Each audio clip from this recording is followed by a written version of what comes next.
मित्रों, क्या आप जानते हैं गाय ने स्त्रियों को श्राप क्यों दिया था? उसका पीछे का कारण क्या है?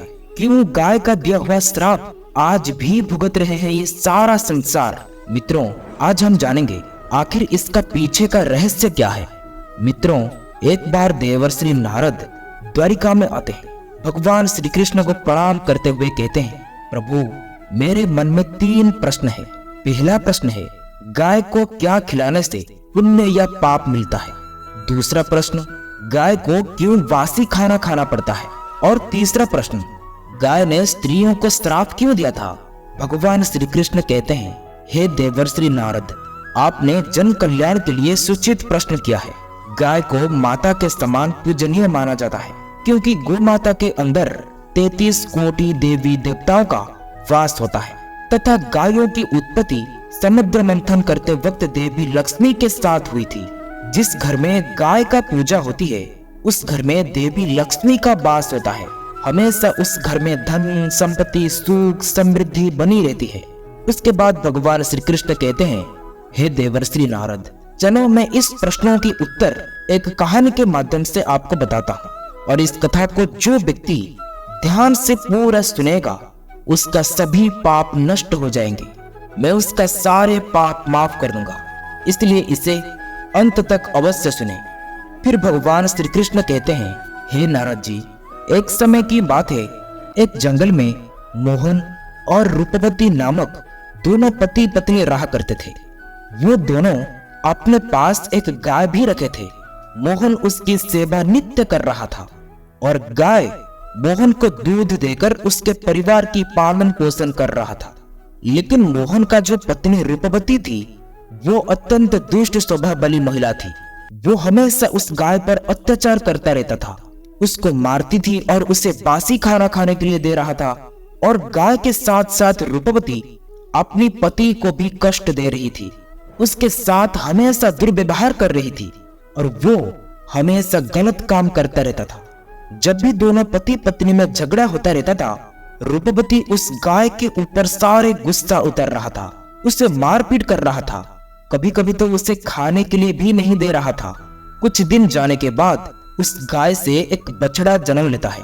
उस बछड़ा को देखकर रूपवती उसकी पति से कहता है, सुनिए, ये गाय तो हमारे ऊपर पहले से ही बोझ बना हुआ था, अब इसके साथ साथ और भी एक पैदा हो गया। चलो इस बछड़े को हम बेच देते हैं। उससे बेचने के बाद जो भी पैसा आएगा उस पैसों से मैं मेरे लिए कुछ गहना खरीद लूंगी। मोहन अपनी पत्नी को बहुत समझाया, उसके बाद भी वो नहीं माना।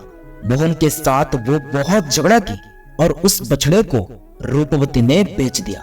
सिर्फ 15 दिन हुआ था, वो उस गाय से अपने बछड़ा को अलग कर दिया। फिर कुछ दिन जाने के बाद गाय ने भी धीरे धीरे करके दूध देना बंद कर दिया। ये देखकर रूपवती ने अत्यंत गुस्सा होकर उस गाय को मार मार कर एक दिन जंगल में छोड़ दिया और उसे घर को ना आने के लिए भी धमक दी।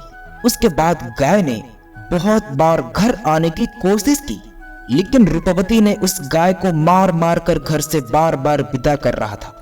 वो गाय ने रो रो कर उस घर से निकल जा रहा था और जब भी वो उस घर को आता था मोहन को देखकर बहुत रो रहा था, क्योंकि वो गाय मोहन से बहुत प्यार करता था। मोहन भी उस गाय से बहुत प्यार करता था, लेकिन वो अपनी पत्नी के भय से कुछ भी नहीं कर पा रहा था, इसलिए वो विवश था। आखिरकार वो गाय जंगल को चला ही गया और घर में लौटकर वापस नहीं आया। कुछ ही दिन जाने के बाद जंगल में वो गाय फिर एक बछड़ा को जन्म दिया।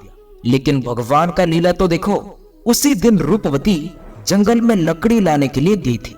रास्ते में उस गाय को देखा और ये भी देखा कि उसका एक बछड़ा भी जन्म हुआ है और अभी अभी जन्म लेकर वो बछड़ा नीचे पड़ा है। उसके शरीर पूरा गंदा हो चुका है। उस गाय उस बछड़ा के पास खड़ा होकर रो रहा था, क्योंकि वो देखने के अलावा और कुछ भी नहीं कर पा रहा था। वो तो है ही एक जानवर, तो फिर वो कर भी क्या सकता है। ये सब देखकर रूपवती सोचने लगा, अब मैं उस गाय को अपने घर में ले जाऊंगी, उसके दूध से हमारे परिवार चलेगा और उस बछड़े को मैं बेच दूंगी। लेकिन वो गाय वहां पर खड़ा होकर रो रहा था, क्योंकि उसका बच्चा नीचे पड़ा हुआ था। वो उठकर खड़ा भी नहीं हो पा रहा था क्योंकि उसके शरीर में कांटा चुभे हुए थे। वो बछड़ा पीड़ा से माँ माँ कर कर पुकार रहा था। गाय ने रूपवती को देखकर उसे कहता है, हे देवी, कृपया आप मेरे बच्चे को इस पीड़ा से मुक्ति दिलाइए, क्योंकि इसके नाजुक शरीर को कांटा चुभने के कारण उससे बहुत पीड़ा हो रही है। गाय का ऐसी बातें सुनकर रूपवती को दया आने की बजाय उस बछड़े पर घृणा आने लगा और वो कहने लगी कि इस बछड़े से इतनी दुर्गंध आ रही है, भला मैं क्यों इसकी मदद करूं। ये बात सुनकर गाय ने रूपवती से बहुत विनती की, उसके सामने गिड़गिड़ाने लगी, दया की भीख मांगने लगी और कहने लगी कि हे देवी, नहीं तो आप मेरे बच्चे को सिर्फ मेरी पीठ पर रख दो, मैं कहीं सुरक्षित स्थान पर उसे ले जाऊंगा। हे देवी, आप इतना ही दया तो कीजिए मुझ पर। रूपवती कहने लगा, मैं तुम्हारी मदद नहीं करूंगी, भला मैं तुझे मदद क्यों करूं। ऐसा कहकर वो अपने मन ही मन सोचने लगा कि जब वो बछड़ा 10 से 12 दिन का हो जाएगा तब मैं उसे लेकर आ जाऊंगा। तब तक तो वो पूरी तरह से सुस्त भी हो गया होगा, इसलिए अब मैं उसे यहीं पर छोड़ के चला जाता। रूपवती ने ऐसे मन ही मन सोचते हुए अपने घर चला गया। उसके बाद गाय ने रो रो कर ईश्वर को पुकारने लगता है, कहने लगता है कि हे ईश्वर, आप इतना निर्दयी कैसे हो सकते हो। मेरे ये नन्हे बछड़ा का क्या दोष है जिसकी वजह से आप उसे इतना दंड दे रहे हो। मेरा बच्चा निष्पाप है और मैंने क्या पाप किया था जिसकी वजह से मैं मेरे बच्चा को तड़पता हुआ देख रहा हूँ। हे नारायण, हे माता लक्ष्मी, आप मेरे बच्चा का रक्षा कीजिए। फिर उसी समय भगवान विष्णु प्रकट होते हैं और उस बछड़ा को हर पीड़ा से उद्धार करते हैं और कहते हैं, मैं आज से तुम्हें वरदान देता हूँ कि तुम्हारे बच्चे आज से जन्म लेते ही चलने लगेंगे। ये बातें सुनकर गाय ने भगवान विष्णु की बहुत बहुत धन्यवाद की। फिर भगवान विष्णुदेव वहां से अंतर्ध्यान हो गए। कुछ ही दिन के बाद रूपवती उस जंगल में उस गाय के पास आता है और उस बछड़ा को चलता फिरता देखकर आश्चर्य हो जाता है और वो सोचने लगता है, अरे इतने जल्दी एक बछड़ा कैसे चल सकता है। उसके आंखों को विश्वास भी नहीं हुआ, इसलिए वो वहां जाकर बछड़ा को थोड़ा धक्का लगाकर बछड़ा को जमीन के नीचे गिरा दिया। जब गाय ने रूपवती की ये सारे घिनौने हरकतों को देखा तो उसे बड़ा क्रोध आया। तब वो समस्त देवी देवताओं को साक्षी मानकर रूपवती को श्राप दे दिया।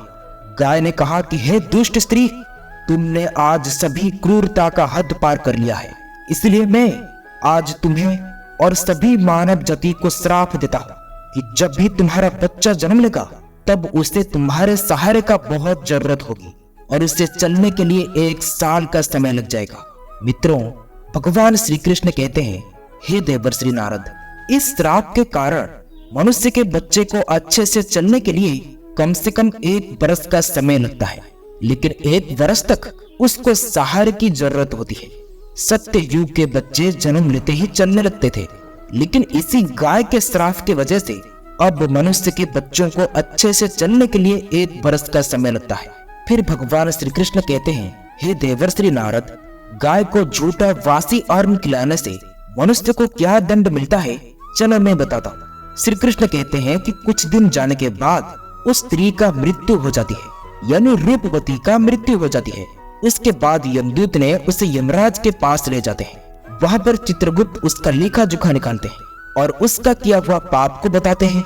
चित्रगुप्त कहते हैं कि हे धर्मराज, ये स्त्री ने अपने जीवन में एक भी पुण्य नहीं किया है। वो अपने पति को सदैव कष्ट दिया है, उसके विरुद्ध कार्य किया है और गाय को खाने के लिए रोज वासी भोजन दिया है। जो गौ माता सबका पूजनीय होता है, उसके साथ भी ये स्त्री अन्याय किया है। गाय को झूठा वासी भोजन देने वालों को जो दंड दिया जाता है, ये स्त्री को भी उसी दंड दिया जाएगा, यानी उसे कुंभीपक नरक में डाल दिया जाए, जिससे वो अनंत काल तक अग्नि में ही भटकता रहेगा। फिर यमदूत उस पापिनी स्त्री को कुंभीपक नरक में धकेल देते हैं। इसी तरह गाय के साथ दुर्व्यवहार करने वाले व्यक्तियों को यही दंड मिलता है, क्योंकि गाय मर्त्य लोक में ही नहीं, स्वर्ग में भी पूजनीय होता है। इसके बाद देवर्षि नारद कहते हैं, हे प्रभु, मैं आपके मुंह से ये सारी बातें सुनकर धन्य हो गया।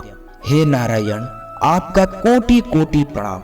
ऐसे कहकर देवर्षि नारद वहां से चले जाते हैं। दोस्तों, हमें अपना कीमती समय देने के लिए आप सबका बहुत बहुत धन्यवाद। आज का वीडियो आपको कैसा लगा हमें कमेंट में बताइएगा और इस वीडियो को लाइक शेयर सब्सक्राइब जरूर कीजिएगा और हमेशा ईश्वर का भक्ति कीजिएगा। ओम नारायणाय नमः।